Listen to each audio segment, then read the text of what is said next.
Hoje, no Você Fazendo Direito, nós vamos conversar com o Dr. Felipe Soares, psicólogo, especialista em neuropsicologia. Vai falar com a gente sobre depressão, TDAH, sobre ansiedade. Se liga no canal.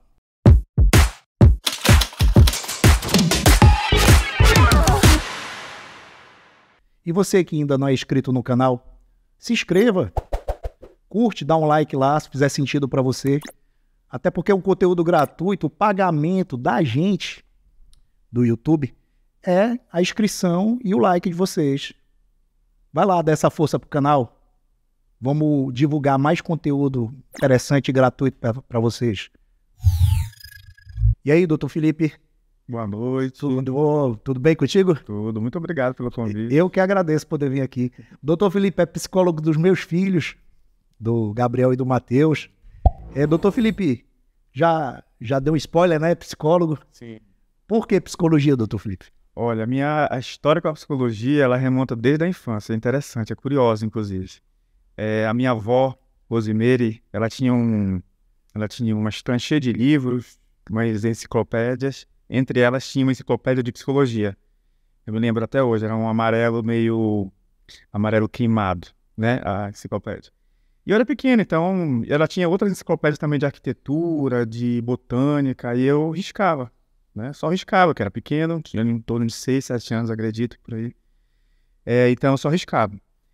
Mas quando eu tinha 15 anos de idade, eu peguei um livro de psicologia e vi meus rabiscos, inclusive, comecei a rir. Vi outros rabiscos também, outros livros, mas eu comecei a ler um específico de psicologia. Foi aí que iniciou meu interesse pela psicologia. Só que na época que eu me formei no ensino médio, eu ainda não tinha o curso em Santarém. Na verdade, quando eu me formei, o IESP montou a primeira turma, porque o meu interesse já estava desde o momento que eu comecei a ler esse primeiro livro. Então a psicologia ela surge assim na minha vida, né? O senhor é daqui de Santarém, é isso? Sim, sou de Santarém. Nascido em Santarém. Nasci de Santarém. Legal. Aí, então, você foi cooptado aí pela psicologia, mais ou menos isso. Já desde a adolescência. Desde a infância, na verdade, eu acredito, né? Assim, para mim, simbolicamente, tudo começou com os rabiscos, né? Eu entendo. Né? Doutor, e o senhor se formou em psicologia, sim, certo? E fez também pós-graduação, mestrado. Eu me formei em psicologia em 2014, aí desde lá eu já atuo, né, em 2015, quando eu peguei a certificação, saí e comecei a atuar. Mas antes mesmo de formar, no 9º semestre, indo para o 10º, eu me inscrevi na pós-graduação em neuropsicologia, aqui em Santarém mesmo, montamos uma turma, não tinha uma instituição que trouxesse para a gente essa possibilidade. Eu me organizei com outros colegas e nós trouxemos uma instituição de fora. Vocês que correram atrás para poder viabilizar. Exatamente. E foi a primeira turma em Santarém de neuropsicologia, né? Então, quando eu me formei, mais 6 meses depois, ou quase uns 8 meses mais ou menos, eu já ganhei também a certificação de neuropsicólogo, né? Então, foi uma coisa assim meio que concomitante. Junto com a formação, com a graduação, veio o título de neuropsicólogo. Legal. E o senhor dá aula, né? Salvo engano, né? Sim, sim. Quais são as instituições? Olha, eu dei aula, na verdade, no IESP por 4 anos. Eu sei agora, em janeiro, para me dedicar na clínica, né? Na clínica. Para quem não sabe, o doutor tem a clínica ali na Vivari, né? É a Vivari. Qual é a rua lá, doutor? É a Marechal, entre a Cid Vasconcelos e a Rodagem, né? Algo tipo ali. O Bira tá em missão, tá pagando promessa lá para o Té do Chão, mas ele vai postar aqui a foto da Vivari aqui, para vocês verem agora. Doutor, e tomava muito tempo também, né? É porque a responsabilidade é grande, né? De ensinar, né? Porque você tem que montar uma grade, você tem que dividir isso, né? Por dias letivos. E você tem que ter esse compromisso de efetivamente dar a matéria, né? É por isso que eu nunca quis dar aula. Porque o compromisso é muito grande, né? E o tempo que você dedica não é só aquele da sala de aula. Obviamente. Onde você está lá apresentando conteúdo. Você tem que fazer toda uma preparação, tem que corrigir atividades. É muito bom, eu gosto muito da docência. Só que com a clínica, com as demandas de serviço, tanto de avaliação neuropsicológica quanto de psicoterapia, que eu estou dentro desses 2 segmentos, né? Na avaliação neuropsicológica e na psicoterapia. Estava tomando muito meu tempo. Então, eu estava deixando de atender na clínica para estar na docência, na graduação. Aí eu resolvi enxugar e agora eu estou dando aula na pós-graduação pela Escola Dalmas de neuropsicologia, né? Então, eu estou nas disciplinas, algumas disciplinas, em alguns módulos, e também faço de vez em quando um workshop, um minicurso, supervisão. Então, a docência para mim agora ela está de uma forma mais pontual ou esporádica, não aquele compromisso semanal e às vezes até diário, né? Eu me lembro que eu tive no IESP, eu tive 9 turmas, eu vivia no IESP, bem dizer, né? 9 turmas. Rapaz, com média de quantos alunos ainda? 9 turmas. Olha, mais ou menos. Vamos tentar dar um cálculo aqui, porque eu sou de humanas. Sei lá, uns 30 alunos? Não, era muito mais. De uma turma, né? 30 vezes 9, quanto que dá aí? Não sei não. Sou do direito. Não sabia nem calcular a pena quando era juiz criminal.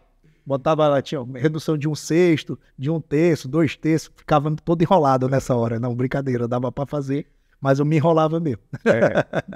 Brincadeiras à parte, a psicologia também exige que eu faça alguns cálculos da avaliação da neuropsicologia. E quais são os atendimentos que faz lá na Vivare aqui? Olha, hoje nós estamos tem uma psicóloga, 2 psicólogas que fazem avaliação de porte de arma, nós temos esse serviço.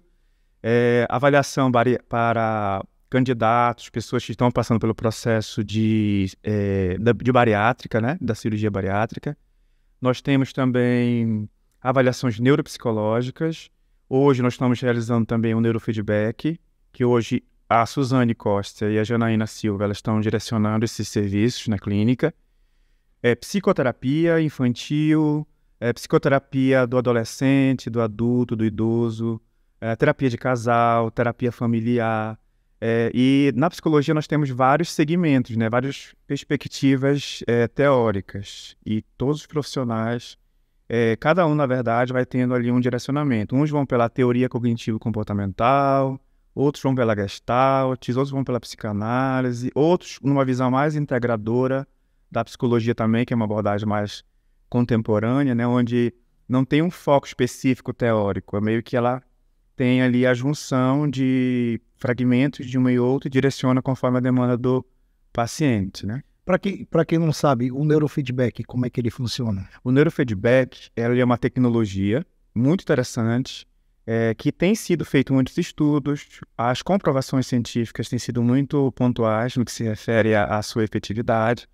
É algo novo, relativamente novo, mas envolve um rastreio das frequências ou ondas cerebrais para avaliar algumas dificuldades que a pessoa esteja apresentando no âmbito neuropsicológico, né? Vamos supor que a pessoa tenha insônia, vamos supor que a pessoa tenha um quadro depressivo, um déficit de atenção. Determinadas regiões do cérebro podem estar apresentando uma frequência ou uma onda cerebral que esteja apontando um déficit, né? E a tecnologia faz um mapeamento dessas regiões associadas a esses sintomas e, a partir disso, elabora-se um treino para que justamente essa pessoa possa, como se fosse regular, é como se fosse ajustar a frequência cerebral associada a essa região que está facilitando esses sintomas. E esse treino, como é que ele é? Ele é treino, ele é dinâmico? Como é que ele é? É um ambiente, como é que se dá esse treino? Bom, na prática, o paciente fica sentado numa poltrona, onde são colocados eletroencefalogramas, né, posicionados aqui, que vão captar os sinais por meio de um instrumentinho que tem lá, que vai jogar para o computador, e no computador, no software, vai ser registrado essas atividades a partir de uma atividade que essa pessoa vai estar fazendo. Vai estar de frente, por exemplo, a uma televisão, onde vai ter uma imagem, onde vai ter um jogo, ou ela vai estar fazendo uma atividade cerebral e vai estar sendo captado, e lá nós vamos conseguir entender, opa, essa região aqui está precisando, e depois vem os treinos associados a isso. Né? Entendi. Doutor, eu sou pai, né? Acredito que tem um bocado de gente assistindo a gente agora, que também é pai e mãe, e como é um assunto delicado, como é que o pai e a mãe pode se precaver, se é possível, ou então identificar, porque o adolescente e a criança principalmente adolescente agora, né? Ele fica trancado dentro do quarto, né? Só que aquele ambiente lá trancado dentro do quarto, ele tá suscetível a tudo, né? Porque ele tá com celular, ele tem internet, tem computador, esses mobile, a tecnologia mobile, né? Ele tem acesso ao mundo inteiro, né? E geralmente os adolescentes eles ficam trancados, né, no quarto.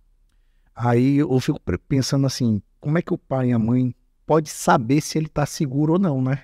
Porque naquele ambiente que ele tá trancado ali, a gente já não sabe, né? Você abre a porta, diz assim, não, deixa a porta aberta, mas mesmo assim vai lá e fecha, e aí fica complicado. O pai e a mãe acompanhando isso aí.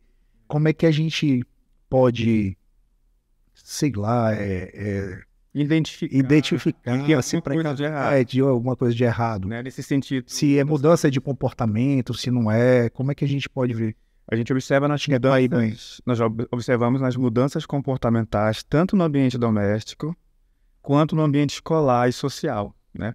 Então, na escola, a gente consegue identificar uma queda de desempenho escolar, geralmente, associado, porque um quadro, vamos supor, um quadro ansioso, um quadro depressivo, o misto, inclusive, né, envolvendo os dois quadros, eles ocasionam no sujeito uma gama de alterações, entre elas cognitivas. Então, é muito natural que uma pessoa que está passando por uma alteração de humor, ela tenha dificuldade na atenção, por exemplo, né? Então, a atenção é o que nós precisamos no momento de estar captando o que a professora está explicando, o assunto que está sendo exposto, a leitura do livro, a tarefa que eu estou resolvendo. Sem atenção, a memória operacional, que é essa memória de curto prazo, que precisa pegar informação, associar com alguma coisa já existente para justamente captar essa informação, fica totalmente em prejuízo. Então a pessoa não vai aprender ou apreender aquelas informações de uma maneira eficiente, né? Então, naturalmente, as notas vão caindo, os professores vão observando comportamento diferente, a própria comportamento do tipo faltando às aulas, não participando dos grupos de socialização. No intervalo, por exemplo, já não sai com os colegas que anteriormente saía, fica ali, ou vai para o banheiro, ou vai para embaixo de uma árvore. Então, nós temos vários comportamentos dentro desse ambiente escolar, que por esse motivo que nós temos batido muito na tecla, da importância dos profissionais da psicologia dentro desses ambientes, justamente para não só auxiliar os alunos, mas até mesmo ao corpo técnico, diante dessas questões relacionadas à saúde mental. Me parece que até no município de Santarém, o Legislativo aprovou uma lei agora, né, da obrigatoriedade nas escolas de psicólogo, né? Perfeito. Foi aprovada agora recente, né? Lei municipal. Até parabenizar a Câmara, né? Câmara Municipal, porque foi uma conquista isso aí. Foi uma conquista muito importante. Interessante. Pois é, aí eu não sei se a pandemia, né? Isso deixou mais visível, mas a questão de depressão e ansiedade, né? Não sei se tocava, talvez eu não percebia se tocava no assunto, mas agora se toca bem mais no assunto, né? Por exemplo, eu vejo muitos funcionários da iniciativa privada dizendo que estão com depressão, com ansiedade e coisas desse tipo, transtorno desse tipo.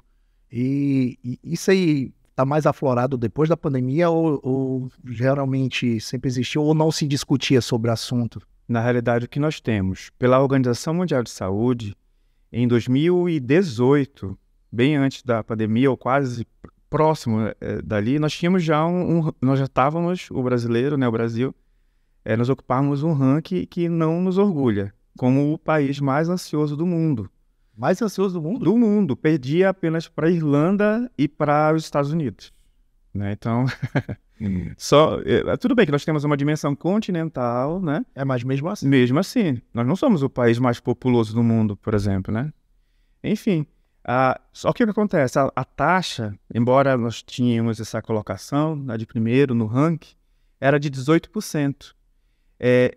E foi crescendo, principalmente com a pandemia, e agora, recente, em 2022, nós estávamos com 49%, em comparação a 2018, ou seja, 4 anos. Crescimento enorme. Nós tivemos uma crescente, e tem mais uma, né? Nós não saímos do ranking, nós pioramos, porque além de ansiosos, agora nós somos considerados também o país mais depressivo do mundo, né?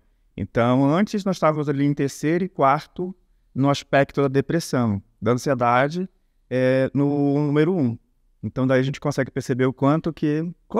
Doutor, qual é a diferença, assim, se é que, assim, a grosso modo, obviamente que tem a questão técnica nisso e científica, mas qual seria, assim, basicamente a depressão, o que diferencia a depressão para a ansiedade? Sim, Eu sei que muita gente, inclusive, tem os dois. perfeito. E quadro misto, é muito comum. Na realidade, todos os transtornos mentais, dentro da psicologia nós temos uma disciplina, uma área que se dedica especificamente para esses quadros, que chama-se psicopatologia. E em psicopatologia nós estudamos que todos os transtornos eles têm uma base ansiosa, né? Todos têm uma base da ansiedade. A bipolaridade, um TDAH com predominância hiperativa, a depressão, tem ansiedade envolvida ali. Só que a diferenciação clínica, ela se faz pelos sintomas, né? Um quadro sintomático. Então, a ansiedade, ela é psicofisiológica. Então, a gente sente o coração batendo um pouco mais acelerado, a mão suando, os pensamentos muito acelerados. Só fica inquieta também, né, de um lado para o outro. Perfeito. A questão psicomotora, essa agitação, até para dormir, para relaxar, fica difícil. As preocupações ficam como se fossem telas que ficam abrindo, né, de uma forma automática, que dificulta o indivíduo de descansar ali na hora do almoço, descansar também para dormir à noite, né? Aí vem a insônia, né? Então, aí vem outros sintomas psicofisiológicos associados à ansiedade. A depressão é como se fosse um rebaixamento do humor. Ou seja, nós vamos perdendo... Eu acho interessante falar sobre duas... Aí eu já puxo aqui um gancho para a psicanálise, que nós falamos muito em pulsão de vida e pulsão de morte. Pulsão de morte é tudo aquilo que de alguma forma nos encaminha para a morte, em algum grau, de alguma coisa. Não a morte no aspecto de morte morrida, mas simbolicamente. Então a gente perde o interesse pela vida, na depressão, pulsão de morte. Em alguns casos graves, a alimentação, já não quero mais comer, quando eu como sem vontade. Aquilo que eu gostava muito de fazer, eu gostava muito, sei lá, de praticar esporte.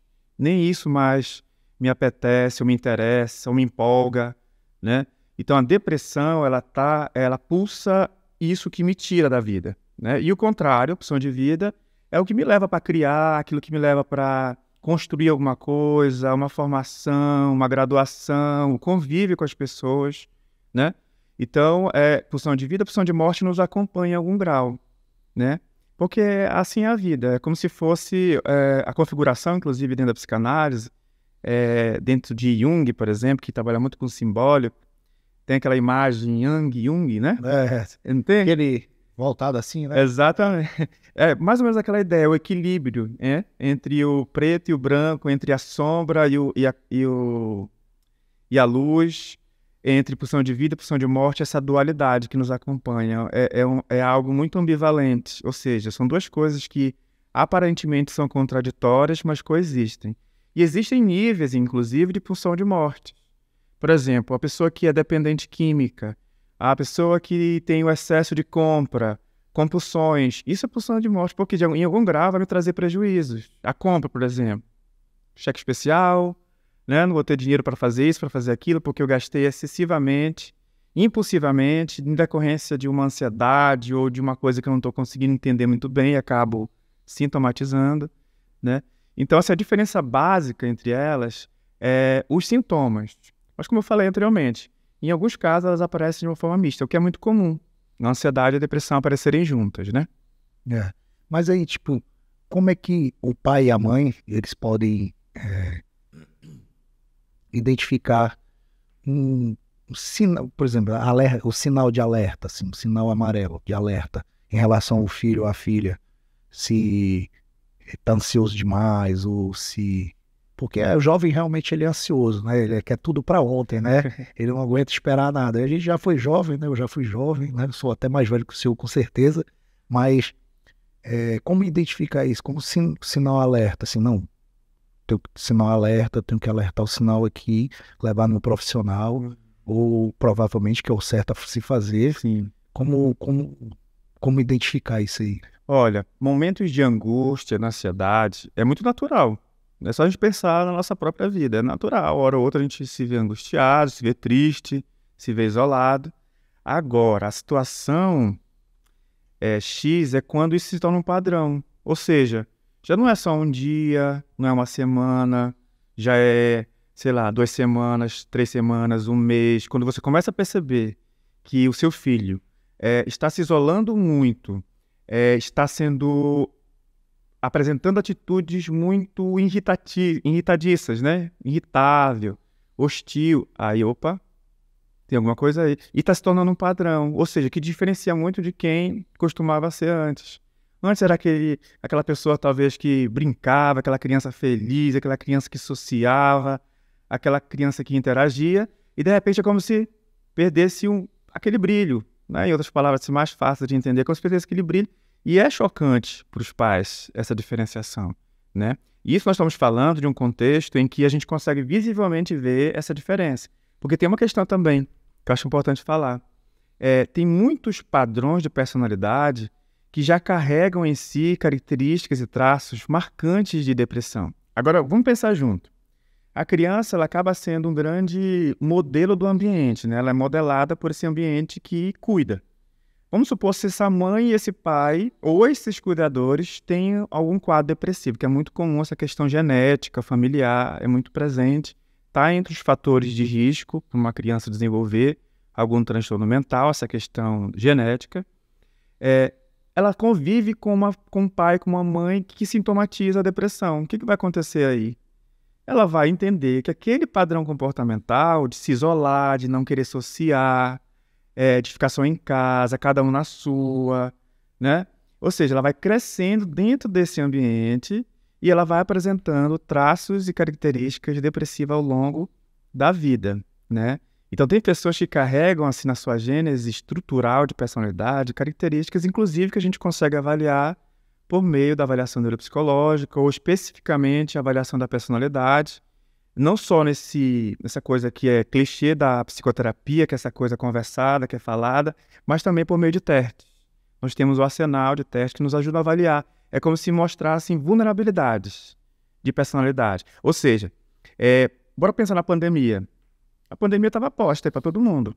Tem pessoas que conseguiram, obviamente, que se estressaram, que ficaram ansiosas, né? Todo mundo ficou naquele momento ali de tentar se adaptar, mas tem pessoas que adoeceram gravemente, mesmo depois de um tempo, tentando se adaptar, se acostumar, professores, por exemplo, dando aula online, os pais tendo que ajudar os filhos naquele modelo todo online que ficou a escola, né? Nós sabemos digamos, as dificuldades e os prejuízos que isso acarretou ao longo do tempo, mas era o recurso que nós tínhamos. Eu quero dizer o que com isso? A adaptação. Quem tem dificuldade de se adaptar está mais vulnerável para desenvolver algum quadro depressivo ansioso. E o interessante é que a neuropsicologia ela trabalha muito com a ideia de inteligência, e inteligência tem a ver com adaptação. É o que nos diferencia dos outros. Já ouvi falar disso aí, eu já tinha lido em algum canto isso aí, Você se adapta a situações novas. Perfeito. Você vai desenvolvendo, né? A coisa que eu li, foi até engraçado, foi assim, problemas novos. Surge um problema que você nunca enfrentou e você sabe se sair daquele problema, digamos assim, da maneira mais razoável possível. Aí é um sinal de inteligência naquele canto. Tem a ver com adaptabilidade, né? E dá a solução para algo novo, que é exatamente esse contexto, essa cena que tu traz, né? Ou seja, não precisa de um conhecimento prévio, necessariamente, para fazer com que isso, né? Eu gosto de configurar a cena do tipo, né? Eu não tenho conhecimento nenhum sobre hidráulica, por exemplo. Mas se quebrar algum vazamento lá em casa, eu vou ter que dar um jeito. Se quebrou 11 horas, eu vou ter que colocar, sei lá, uma rolha de alguma Ninguém vai te ajudar. 11 horas da noite aqui, nem tem perigo. Eu vou ter que buscar uma solução para os móveis não molharem e tudo mais. Isso é um exemplo de resolução. Agora, o que eu vou colocar ali e como eu vou fazer, já que eu não tenho um conhecimento prévio desse assunto, dessa matéria, ou talvez eu nem tenha os materiais necessários para fazer isso em casa, ou aqueles que seriam mais adequados, eu vou ter que buscar uma solução. Então, isso é a adaptação. E a pandemia, ela trouxe isso. Nós tivemos que nos adaptar, né? E o que é a nossa espécie? Se a gente pensasse no aspecto mais antropológico, né? A nossa espécie, ela é uma espécie que se adaptou. Ela teve que se adaptar ao longo da nossa evolução, né? E quem não se adaptou, as espécies foram ficando extintas, né? Foram extinguindo. Então, essa é a lógica. As pessoas mais vulneráveis são as pessoas mais rígidas, que nós chamamos. Ou seja, elas são menos flexíveis para mudanças, né? São as pessoas que pensam de um jeito que desse jeito é quadrado a quadrado, né? A gente trabalha muito na terapia isso. Tudo bem, a situação que você vê pode ser quadrado, mas pode ser redondo, pode ser triângulo, pode ser losango, ou seja, existem outras possibilidades, né? Então a psicoterapia ela trabalha justamente isso, para trabalhar a flexibilidade cognitiva, que nós chamamos, para justamente tornar essa pessoa menos vulnerável, né? Então uma coisa que é cognitiva auxilia a pessoa a mudar uma característica de personalidade. Tá. Doutor, e agora eu vou perguntar sobre o meu ramo, digamos assim. E o TDAH, hein? Olha, eu sou TDAH também. E o TDAH, doutor, como é que faz? Pois é, o TDAH, bom, nós temos várias informações a respeito, principalmente, né, por se tratar de um TDAH, a gente acaba estudando cada vez mais, né, a respeito, até para se entender um pouco melhor e saber os caminhos que nós podemos trilhar. Bom, o TDAH é um transtorno do neurodesenvolvimento. Isso quer dizer o quê? Que a criança ela vai crescendo com as características ou com quadro sintomático. Então, ela vai tendo dificuldade de sustentar a atenção, por exemplo. Sustentar a atenção é o quê? É a criança ficar sentada, estudando e um tempo interessante para que ela consiga cumprir a tarefa. O quanto ela consegue sustentar a atenção? Claro que nós temos uma maturação neurológica, neuropsicológica dessa criança, ou seja, espera-se que uma atenção sustentada ela se consiga fazer de uma maneira mais coerente com a idade a partir dos 6, 7, 8 anos de idade. Antes disso, a gente não consegue diagnosticar, e nem é recomendado diagnosticar um TDAH. Por quê? Porque ela ainda está em maturação, o ambiente ainda está... Mas claro que o ambiente precisa auxiliá-la também. Hoje em dia, nós temos o celular. O celular é uma coisa assim que... Até proibi minha pequena lá de celular, minha mulher proibiu. As telas, Proibiu, em geral. tá proibido. As telas... Sem condição. Eu uso até esse termo, que as telas hoje, elas funcionam como uma espécie de academia para desatenção. Porque Academia para desatenção. Essa foi boa. Foi um termo que eu pensei. Bacana essa. Porque é um exercício, você está exercitando. Quantas horas do dia você passa e você não sustenta uma atenção? Você olha ali um vídeo, olha só o marketing, por exemplo, né? Quando vai orientar um cliente para postar alguma coisa, é o quê? É 30 segundos, 1 minuto e 30 segundos, que é o tempo do Reels, porque a galera não consome nada muito demorado. É assim, olha, né? É uma informação rápida, que chama atenção, que tenha brilho, que tenha uma boa edição. É isso que vai chamar a atenção hoje dessa nossa contemporaneidade. Tem muitas pessoas que chegam adultas na clínica dizendo assim, eu vi lá no TikTok alguma coisa sobre TDAH, investiga aí se eu tenho TDAH. E quando a gente vai observar, não é TDAH. Porque o TDAH, ele é um transtorno, mais uma vez, do neurodesenvolvimento, né? Tem que aparecer lá os sinais. Mas o adulto, como é que a gente vai avaliar? Pela história de vida, né? A história de vida da pessoa, como é que foi? Teve dificuldade na leitura? Teve dificuldade na escrita? Teve dificuldade de matemática? Mas é interessante que eu só descobri, até cito um episódio aqui que a gente gravou, não é recordo qual. Eu só descobri que eu tive, porque na minha época não tinha esse negócio assim de de ir no psicólogo. Minha mãe vivia trabalhando, nem só fiquei ligado que possivelmente eu tivesse. Foi quando eu levei meus filhos, né, para poder se consultar. A psiquiatra, né, começou a conversar comigo, conversar com eles. Aí eu ia para a sessão, eu voltava de novo. Aí rapaz, eu acho que eu tive isso aí. Porque justamente isso aí mesmo, eu não conseguia me concentrar em nada, era hiperativo, né? Tanto é que várias reprovações, alfabetização já, ou seja, um momento que você era para aprender a ler, eu não conseguia prestar atenção em aula. Até hoje não gosto de assistir muita aula, né? Eu gosto de assistir aula, não consigo, assim. De ficar ali. De ficar ali, eu acho muito monótono, você ficar parado assistindo. Prefiro estar lendo ou fazendo um exercício, fazendo alguma coisa, mas assistindo a aula fica muito difícil para mim, para eu ficar sentado. Então até consigo me concentrar, porque eu acho que eu já tenho uma certa idade e você consegue e tal, mas eu acho muito difícil, né? É bem difícil, você tem que ter uma força de vontade interessante para fazer, para conseguir. Então, como ela aparece ali na infância, a gente vai observar esses fenômenos, né? De dificuldade de ler, de escrever, a ortografia. Geralmente é bem prejudicado no TDAH, porque tem uma questão visoconstrutiva associada. E a questão do TDAH é interessante, que a gente pensa assim, ele é distraído por situações ambientais, verdade, mas não só. Nós também temos uma hiperatividade em pensamentos. Excesso de pensamento. Exatamente. É como se fosse um fluxo, assim, Fica direto aqui, né? né? Até eu converso com quem não entende, assim, conversando às vezes com um amigo ou outro, tipo, rapaz, olha, é tanto pensamento, se eu pegar na mão de um quando eu tô conversando contigo aqui, eu já tô lá do outro lado. Pego na mão de um, pego na mão de outro, pensamento eu vou indo, viajando, vai.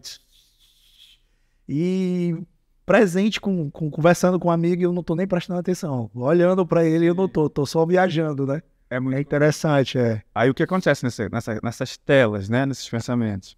Ele causa uma sobrecarga cognitiva que a gente sente no corpo. É um cansaço, é tipo assim, existiu tanto assim, de tanto pensamento que no final do dia a gente está assim já, né? E não fez muita coisa física, mas o cansaço físico ele vem. E é esse cansaço, essa dificuldade que gera frustração também. Poxa, eu não consigo terminar um capítulo de ler, já desisto na metade do livro, ou seja... frustra mesmo. Frustra, aí vem a procrastinação, que é como... É a terrível procrastinação. Né? Deixa tão último dia. Você tem que... É terrível, né? Como é que... É difícil você enfrentar a procrastinação, né? É difícil, justamente por causa disso. É muito complicado. E o interessante, sabe o quê? Que a coisa que você deixa pro dia, ela te gera uma tensão. A tensão, ela gera uma adrenalina. E o TDAH, ele gosta da adrenalina. Você deixa no final tudo de madrugada, que aí não principalmente. Que não tem jeito, você tem que se concentrar. É interessante isso agora que o senhor falou. É verdade, é isso daí. E nós temos uma falta dopaminérgica. A dopamina é a coisa que nos dá prazer e vontade de fazer as coisas. Então, como nós temos uma falta de dopamina, é por esse motivo que se orienta muito a consulta psiquiátrica, a depender da gravidade dos sintomas. Nós sabemos que existe uma graduação, existe um quadro leve, existe um quadro moderado, e existem os casos mais graves, né? Mas isso a ser avaliado não só na testagem ou na avaliação neuropsicológica de uma forma geral, mas também dentro do olhar da psiquiatria e também da neurologia.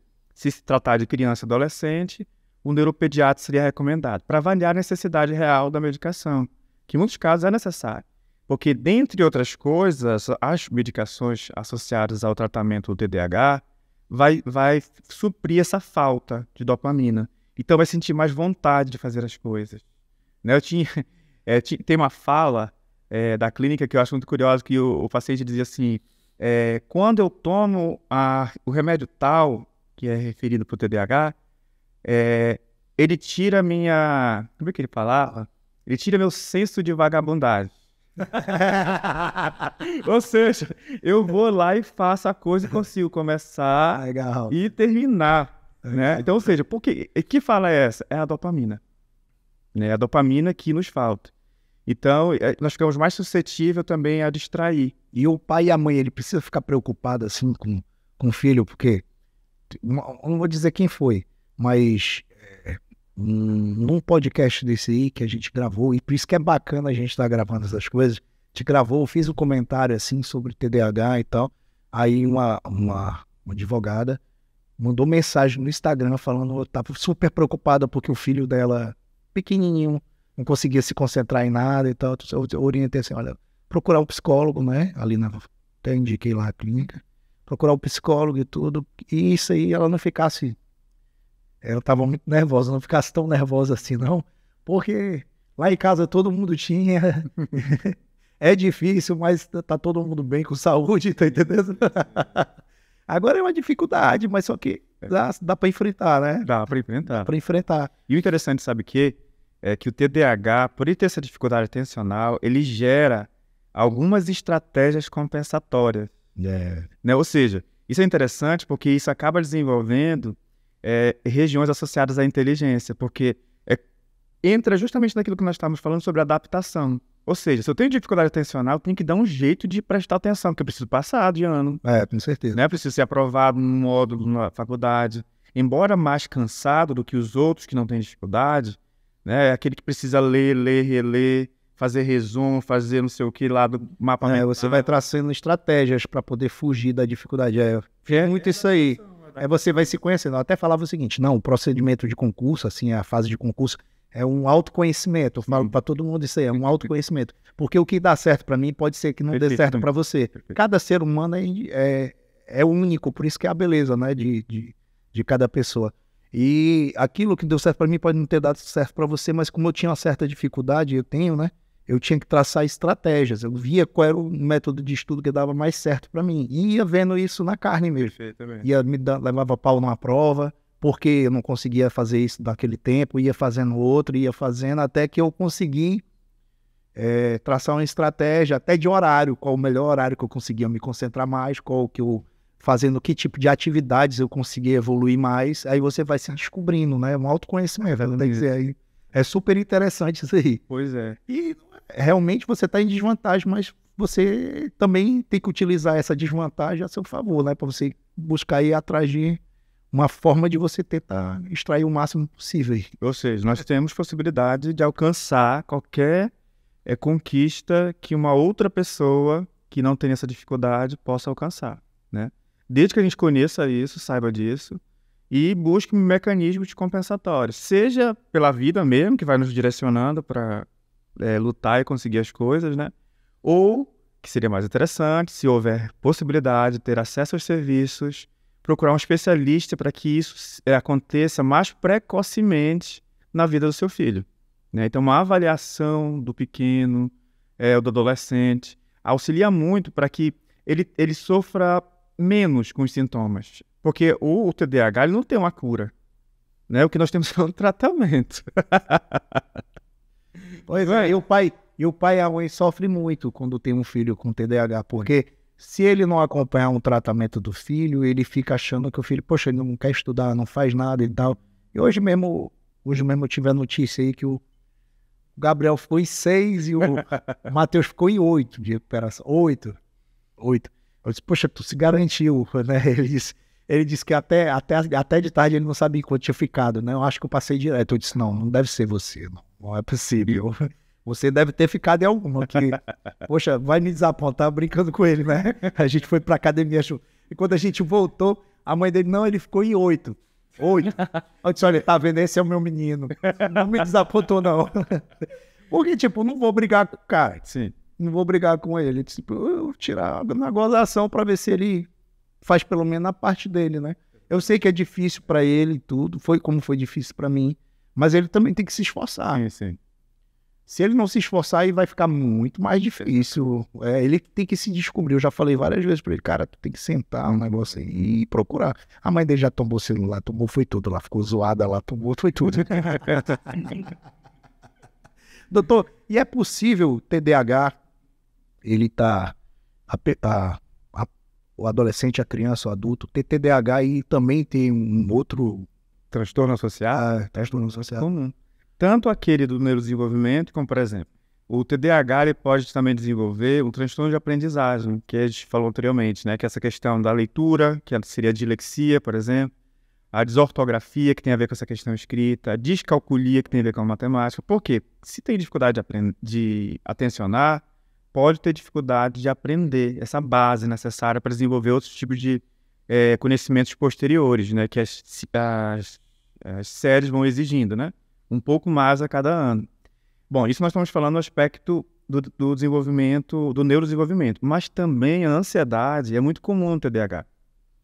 Justamente porque há uma tensão muito grande, porque se compara, né? Tem uma baixa autoestima também. Pô, sou burro, por que eu não consigo? Todo mundo consegue. Às vezes há uma comparação, né? Olha, tá vendo, eu consigo, tu não consegue. Então isso vai, ao longo do tempo, pode, né, de uma forma importante, prejudicar a imagem que ele tem da competência dele, ou seja, ele vai se sentir inferior, um complexo de inferioridade. Isso tudo vai fomentando uma das características de personalidade que leva a pessoa a desenvolver uma depressão. Interessante, né? Então, ou seja, o TDAH ele tem vulnerabilidade de desenvolver outros transtornos associados às consequências do seu sintoma de TDAH. Né? Nós temos também quadros muito comuns dentro do TDAH, na vida adulta, da bipolaridade, que é um transtorno do humor que varia entre um estado maníaco e um estado depressivo. É muito comum também em TDAHs. É muito comum em TDAH dificuldade de relações amorosas, um vínculo empregatício, é uma pessoa que pula de trabalho em trabalho, não consegue, fica logo monótono, fica logo chato, já muda, ou faz alguma coisa lá na empresa, alguma situação relacional e acaba Enfim, então nós temos vários derivados dos sintomas de TDAH. Poxa, doutor, super interessante isso aqui. Eu queria agradecer o senhor por estar aqui participando com a gente. E eu queria que o senhor desse uma palavra aí para o pessoal que está assistindo a gente. Pode ter muito estudante, seu aluno pode estar ex-aluno do senhor, ou então futuro aluno do senhor, está assistindo a gente. O que você poderia dizer? Porque o senhor contou aqui que a psicologia que escolheu o senhor que escolheu desde pequeno. Então, o que o senhor poderia dar, assim, de uma orientação para o pessoal daqui que mora no interior, ou então acha que não pode chegar lá, que não tem como chegar lá? O senhor venceu pelo estudo, né? Sim. Obviamente, isso é claro. O que o senhor poderia dar uma orientação aí para o pessoal que está assistindo a gente, uma força? Bom, a saúde mental, hoje, ela está sendo muito divulgada. Nós temos o Janeiro Branco, nós temos o Setembro Amarelo, nós temos outros eventos no decorrer do ano para dar ênfase sobre a importância do cuidado da saúde mental. Em Santarém, nós temos muitas possibilidades de acesso. Nós temos as redes de atenção psicossocial, que são as RAPs, que nós chamamos, né? Por exemplo, CRAS, CREAS, nós temos os CAPs, né? Temos os CAPs infantil, inclusive, agora. Então, você que mora no interior, que mora na cidade mesmo, que não tem uma condição financeira, socioeconômica para bancar um atendimento particular, nós temos essa rede. Vá até ela, procure informações. Sua criança está apresentando um comportamento, a escola já solicitou que você encaminhasse para um especialista da psicologia, da psiquiatria. Procure essas redes, né? Então, o município ele oferece essas possibilidades de acesso, né, para as pessoas procurarem um auxílio nesse âmbito da saúde mental, do neurodesenvolvimento, de uma forma geral.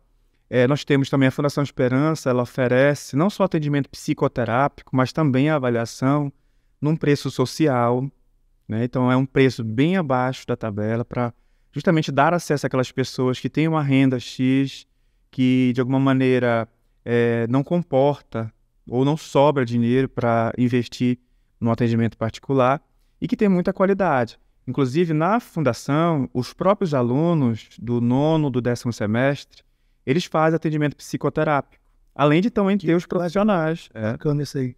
Recentemente, eu acho até, há uns 2 meses, eu acho que eu condenei não lembro se foi o Estado ou foi o município, acho que foi o Estado, a contratar psicólogos para uma escola, eu não me lembro qual, deu uma liminar, na verdade não foi da nação, foi uma liminar do Ministério Público na ACP para poder contratar. Porque eu entendo o seguinte, assim como você tem que cuidar de uma doença no corpo, a mente também ela padece de alguns transtornos, de algumas dificuldades, algumas doenças, que você também tem que cuidar, né? Obviamente você tem que procurar o profissional adequado para cada doença. Eu estou com problema cardíaco, Deus o livre, eu vou procurar cardiologista, né? De rim, nefrólogo. E psicólogo, psicólogo ou psiquiatra também, dependendo da doença que eu tiver. A mente também fica doente. Perfeitamente. Principalmente numa era dessa de informação excessiva que a gente vai passando, de cobranças, né? Realmente é muito difícil você viver em sociedade, né? Você viver em sociedade, você ter relacionamentos, são vários relacionamentos complexos, né? E você acaba ficando com algum problema, com uma doença, você tem que tratar. Não tem que ter esse tabu mais como tinha antigamente, de que, não, fulano é doido, ou fulano não sei o quê. Não existe isso. A pessoa tem que procurar o profissional e tem que se cuidar. Como fica doente, a mente também fica. Inclusive, hoje nós temos nome para esse preconceito que se chama psicofobia. E o interessante é que a psicofobia, que é esse olhar estigmatizado e ultrapassado, ele pode matar pessoas, né? Eu falo do suicídio, né? Porque uma família, parentes, amigos que não conseguem compreender uma pessoa depressiva, ela não se sente compreendida e acolhida, ela pode cometer alguma coisa contra a própria vida, né? Acho que é importante falar sobre isso. A psicofobia, né? Afasta a pessoa de procurar uma ajuda, um auxílio psicológico. Isso é frescura, isso é falta de Deus. A espiritualidade, a religião, a gente sabe que ela é muito importante para a nossa vida. Nós sabemos, inclusive, a Organização Mundial de Saúde reconhece que um dos componentes da saúde é a espiritualidade. Olha que legal. Bacana. Mas nós temos que entender que não é só a espiritualidade. Tem o físico, que é o clichê da saúde, né? Tem o psicológico, tem o social. No mínimo, esses 4 elementos, 4 componentes de saúde, eles interagem entre eles. E quando um está faltando, isso acaba reverberando no outro. Vamos pensar, saúde mental. Como é que ela pode comprometer processos orgânicos? Que você tem ali uma predisposição genética. Vamos falar de um estresse crônico, né? Vamos falar de uma depressão. Vamos falar sobre várias alterações que você pode ter no âmbito psicológico que vai atravessar o organismo. Nós chamamos desse processo psicossomático. Somático vem desse corpo, né, de organismo. Então, tem muitas doenças que são psicossomáticas, que estão numa ordem física, mas que tem um fundamento dentro desse aspecto psicológico. Se você vai no cardiologista, muitas vezes, se você está lá com arritmia cardíaca, ele vai fazer lá o arsenal dele de exames e não identificar uma origem orgânica, o que ele vai dizer? Vai dizer que é psicológico. Vai dizer que é ansiedade ou alguma coisa do tipo. Procure o psicólogo para fazer uma avaliação, vá no psiquiatra, vá no neurologista, para você entender exatamente o que está na origem, porque você não tem problema de coração, não.